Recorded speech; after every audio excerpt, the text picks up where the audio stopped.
মাঝখান থেকে একটা শলা মতন বের হয়, ঠিক আছে? মানে পাতাটা থেকে একটা শলার মতন একটা বের হয়। তো ওই শলাটাকে একসাথে এই শলাগুলো বের করতে দেখা যায় যে গ্রাম অঞ্চলের মহিলারা দেখা যায় যে এরকমের আপনার নারকেল গাছের পাতাটাকে ছিলে তারপর শলা বার করে, শলা বার করার পর কিন্তু আপনার ওটা কিন্তু জ্বালানির কাজে মানে ওইটা দিয়ে ঝাড়ু বাঁধা হয়। তো ঝাড়ু কিন্তু আপনার ২ রকমের হয়ে থাকে। একটা হচ্ছে গিয়ে ফুলের ঝাড়ু, আরেকটা হচ্ছে গিয়ে শলার ঝাড়ু।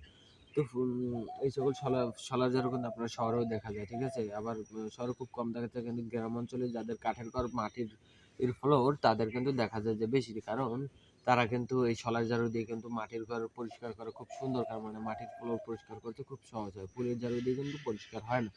হ্যাঁ? তো আপনার ফুলের ঝাড়ু দিয়ে হচ্ছে গিয়ে টাইলসের ঘর পরিষ্কার করা যায় অনেক সুন্দরভাবে। তো ফুলের ঝাড়ু আপনার হচ্ছে গিয়ে কাশফুল, ঠিক আছে?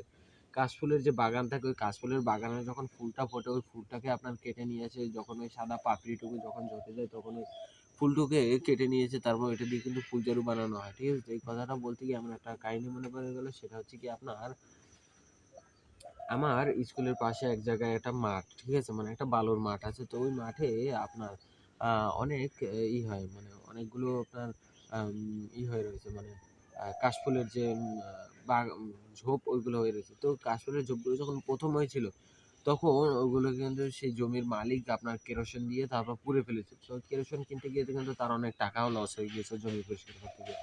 তো পরের বছরে দেখি যে আবার যখন হয়েছে তখন কেটে ফেলেছিল। তো আবার পরের বছর যখন হয়েছে তখন বা দেখেছি গিয়ে আপনার কেটেছে। তো তাকে হয়তো কেউ একজন বুদ্ধি দিয়েছে যে এই ফুলের যে পাপড়িগুলো এগুলো কিন্তু সে বিক্রি করতে পারবে। ঠিক আছে? মানে এগুলো কিন্তু সে বিক্রি করতে পারবে। কারণ এগুলো থেকে কিন্তু ফুলঝাড়ু বানানো হয়। তখন সে এগুলোকে কেটে টাল দিয়ে রেখে দিত আর ওই পাইকারদের কাছে এনে বিক্রি করে দিত। তো দেখা যাচ্ছে যে ওগুলো থেকেও তার কিন্তু একটা মোটা অঙ্কের একটা টাকা আসছিল প্রতি বছর।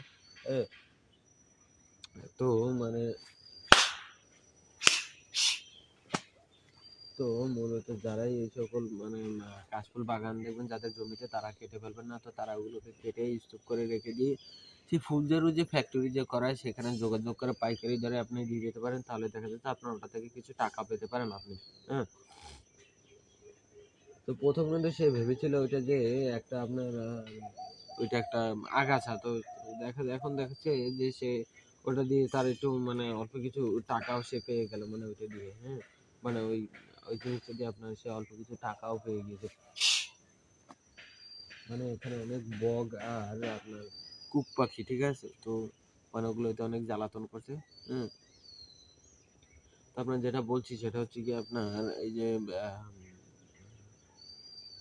ফুলঝাড়ু, ঠিক আছে? তো ফুলঝাড়ু আপনার ওখানে পাইকাররা ওগুলো কিনে নিয়ে তারপর ফ্যাক্টরিতে বসে বানায় ফুলঝাড়ু। তো ফুলঝাড়ু আপনার শহরের মানুষের ঘরে কিন্তু দেখা যায় প্রায়। কারণ তারা